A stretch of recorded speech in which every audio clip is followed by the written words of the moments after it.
Hey guys, thanks for tuning in. In today's video, I'm going to show you how I make over $7,000 per month in cash flow or income from my rental properties, as you can see here on the dashboard. Guys, if you like this content, please like and subscribe. Also, excuse the audio, I'm on vacation here, so I don't really have proper audio equipment, but I just want to let you guys know that this is much different than the content I've previously made on my channel. Now, as you've seen, I essentially got tired of that kind of content, but I'm hoping to make this content regularly. So if you'd like to see what it's like investing in real estate, an actual landlord, a real mom and pop investor that's making real money, I'll show you how I do it, show you the real numbers, something that almost nobody shows you, right? The actual income, the actual expenses, and exactly how I did it. So let's jump right into it, guys. This is essentially my bookkeeping software called Stessa. A lot of landlords use it. It's really good. I highly recommend if you have properties, give it a shot. I've been using it for about 4 years. This is the dashboard here. So if you'll see for April, and again, this is so far in April. We're only on day 18. It's April 18th. So of course, this number will probably go down as more expenses trickle in. But so far, I've made $7,673. And again, that's after all my mortgages. That's all paid the first week of the month. So really, there's just going to be some small expenses that come in. I'm going to show you what expenses I've had, what income I've had, and kind of how this all plays out, and really a quick overview of how I put all this together as far as building my real estate portfolio. But you'll see the expenses, or so far the income has been, if you see on the right side of your screen, that green line, it says the income has been $17,442 for April. The expenses have been $9,769, and most of those, again, are the mortgages, etc. Now, this isn't really accurate, this net worth info. That really has to be updated. This cash on cash return, honestly, I'm not sure if that's accurate. It's probably close. And if you see here, it says over the last 12 months. This is the average cash flow per month over the last 12 months. You see, it's only $4,424, but the main reason for that is because me and my wife actually lived in one of our rental units, and we moved out of that about 7-8 months ago. So that currently rents out for about $2,400 with parking. So if you add that $2,400 to the 44, you see how you quickly get into the 7,000s. But let's jump right into it, guys. If we take a look here, if you look at our reports, this is going to show you exactly what our income and expenses are and how this pans out to this $7,000 per month. And so we'll do net cash flow. That's basically what that means is how much money is left over every month after the expenses we incurred that month. So if we have $17,000 in income, then we have $8,000 in mortgages, then another, let's say $3,000 in expenses, or $2,000, then you end up with $7,000. Now, of course, you have to set some aside for future expenses, like changing the roof every 20 years, having a massive, every now and then you're going to get a big $10,000 plumbing issue. So all those things you do have to take into account. But essentially, we'll dive into that a little later in this video and how that pans out. But just to give you a brief overview, me and my wife, we own 8 units in Chicago, 3 properties. One is a triplex, which means it has 3 small apartments in one building. One is a fourplex, so there's 4 units, and one is a condo that my wife actually bought before we met, but we still rent that out. So if we go to net cash flow, we're going to look at all 3 properties. If you see here, we have the 3 properties. We're going to include all 3. We're going to do year to date, right? So right now we're on April 18th, 2026. So this is going to be January, February, March, and about half of April. And how much cash flow are we making per month? And then how much have we made so far this year? And how much are we making each individual month? So if you scroll down, for those of you that just want to get straight to the point, I know the average person only watches these videos for about 3-4 minutes. So if you see in January of 2026, net cash flow was $7,254. In February, it was quite significantly lower at $5,490. Then March, $7,563. So far in April, $7,673. I do expect that to go down easily by, quite frankly, you never know what's going to pop up. Anything could happen. Wouldn't be surprised if it was 1,000 and we're down to like 6,000 something, but we'll see how it goes. Obviously, we've had some large fluctuations here each month, which is normal. And then for the year so far, again, we're about 3.5 months in. Our total cash flow is $27,980. So that's essentially how much we've made so far this year. Let me know your thoughts on that in the comments. Again, this is only with 8 units.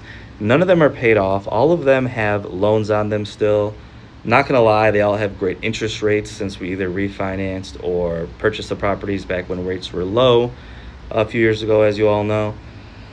But essentially, we have 3 properties here. Like I said, we have the condo, the 3 flat, and the 4 flat. And we've been able to generate top line, if you see here each month, total income, which consists of the rental income. You'll see Section 8 rents. We do have 1 Section 8 tenant, which is actually moving out in a couple of weeks, so we actually won't have any after that. We have some late fees. We have one guy that pays late pretty often. And then we have parking fees. All that adds up to a little over $7,000 per month, if you see there. Typically around $7,288. Last month we had the late fee, or this month we had the late fee. Total income is about $69,000. If you scroll down here, oh, you know what? The mortgage is actually, here they are. The mortgages are about $8,300 per month. If you see here, it's fluctuated slightly for some reason. They've actually gone up significantly. It used to be about $8,000 exactly. So definitely taxes and insurance have gone up like crazy. But if you see, our top line is over $17,000 per month. Our mortgages are $8,000 per month. That leaves $9,000 per month to pay your variable expenses. Remember, guys, the mortgage is just your fixed expense. So up here are basically our variable expenses, right? This includes utilities, which are pretty much the same month to month, but they are variable. This also includes things breaking, shoveling, landscaping, anything that happens each month. You can replace, a hot water heater, a washer dryer. Everything that we actually spent, right, is taken out. Those are our variable expenses. So our fixed expenses are a little over $8,000. That leaves around $9,000 left. Then we have all these random expenses that come up throughout the month. I'd say we have, let's say $300 a month in fixed costs. Well, no, that's not fair. We have a $400 a month HOA, almost $500. So you go ahead and deduct that. So now you're at $8,500. And from that, we'll usually have, between $1,000 and $3,000 in expenses, depending on the month. And that pretty much makes sense why you end up with a little over $7,000 per month most months, right? Again, January we had over $7,000. February we had over $5,000, and the other 2 months so far we've had over $7,000, right? And so far $28,000 basically for 2026.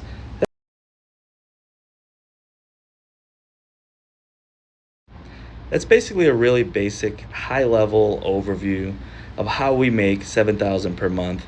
If you add that out, let's see if we could pull up the calculator.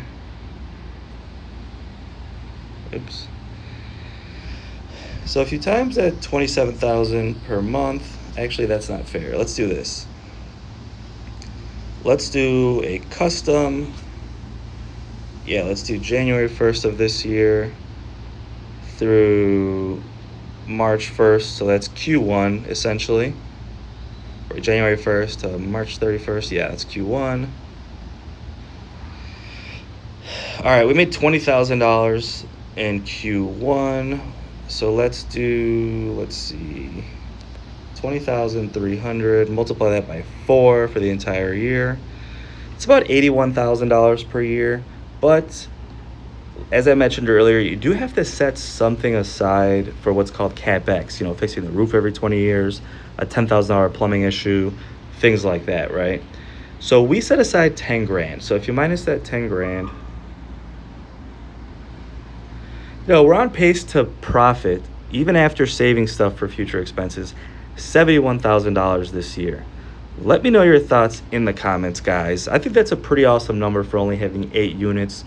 Very mom and pop, very small scale landlords, but still making significant cash flow. And again, showing you guys the actual numbers here. If you guys want to see an actual landlord showing you the numbers, please like, please subscribe. I know this was a basic video, but I will go deeper into exactly what our expenses are.